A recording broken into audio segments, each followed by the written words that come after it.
Rebel News has become an icon of conservative independent journalism in Canada, but it has not come without cost.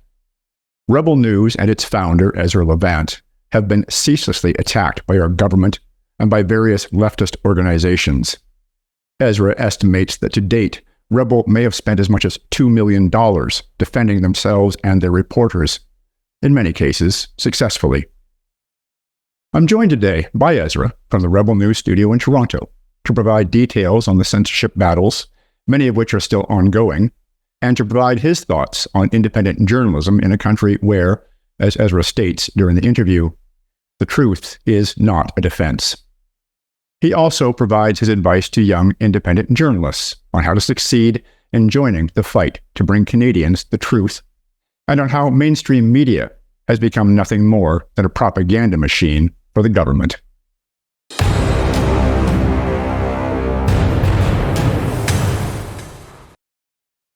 Ezra, welcome to the show.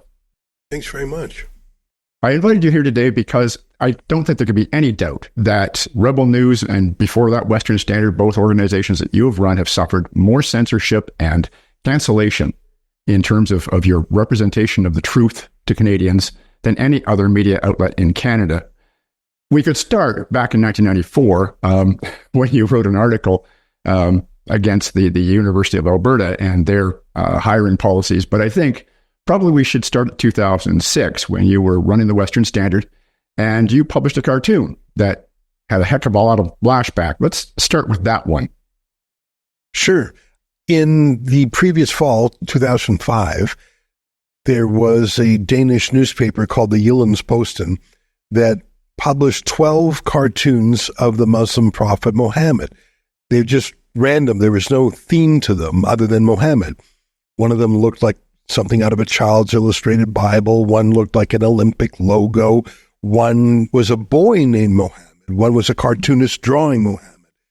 One of them was a commentary on the place of women in Islam. They had a woman in a burqa with just her eyes visible and a man with his eyes blacked out. It was sort of an interesting commentary on jihad and the hijab. And one of them had someone with a bomb as a turban. So those were the 12. Nothing more spicy than you'd see in any given, political cartoon in the Toronto Star or the Globe and Mail. But at that time, Iran assassinated the Prime Minister of Lebanon. And so they needed some sort of political distraction. So there are all these riots in Syria and Iran, even though they don't have political freedom there, and the cartoon was not shown there. It became a bit of a political and diplomatic stick to hit the West. And something bizarre happened for the first time in my life is newspapers became afraid to publish something. And so, although it was relatively unremarkable and sort of boring, suddenly throughout the Muslim world were riots. I say again, by people who never saw the cartoons. It was not published anywhere in Iran or Syria or Nigeria, where riots killed about 200 people.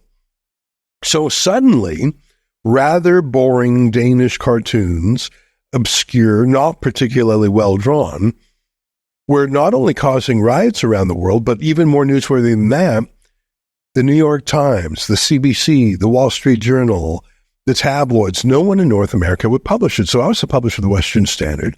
And I said, well, let's do a story on this. Let's show a few of the cartoons, and let's do sort of a media critique. Well, we were a fortnightly magazine, and I thought for sure we'll be beaten to the punch by the Toronto Sun or by Maclean's, which back then were really scrappy. No, we were really the only newspaper. And there was a little University of PEI student newspaper that published it and quickly regretted it. And I think all of those newspapers were thrown out. And there was a little Jewish newspaper in Calgary that published it and then apologized. So we were basically the only people in Canada. And Canadians loved it. Our magazine sold out immediately. We had hundreds of people subscribe, including many Muslims, who said, I didn't cross an ocean to come to Canada to have Sharia law follow me. That was a very powerful thing to hear. And I thought it would be over then. But actually, the threat was not from a jihadist. It was from the government of Alberta, which prosecuted me through something called the Alberta Human Rights Commission. And for 900 days, I was prosecuted for the following offense. I still remember the wording of the offense, even though it's been well over a decade. It was, I published something, quote, likely to expose a person to hatred or contempt. So if you just look at those words, likely to, that's future tense. You haven't done anything, but you might in the future. You might what? Punch someone in the nose? You might shoot someone? No. You might convince that person there to have hard feelings about that person there, likely to expose a person to hatred or contempt. There's no defense against that, by the way. Truth is not a defense. Fair comment is not a defense. Religious belief is not a defense. There's really no defense to it because either you published it or you didn't. And then from there, it was subjective. Could that maybe in the future cause person A to have hard feelings about person B?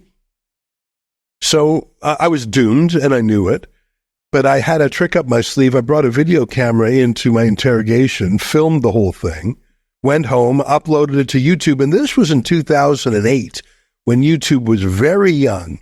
There wasn't even social media yet. There was no Twitter or Facebook or LinkedIn or Instagram or any of that. There was YouTube and there were blogs. So I uploaded, I think, 6 little clips of my interrogation to YouTube. I'd never filmed anything before in my life. I'd never uploaded anything to YouTube before in my life. And they went ultra viral. They went crazy. The following week, my interrogator, Shirlene McGovern, quit the file. And there were so many phone calls and letters to the Human Rights Commission, they eventually just dropped the case and walked away.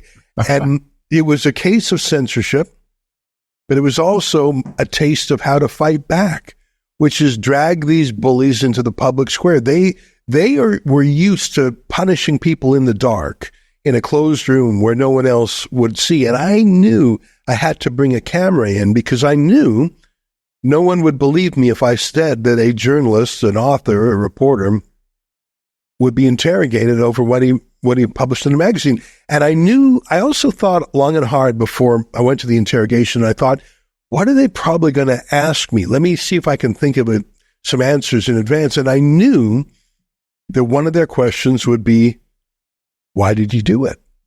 I mean, obviously.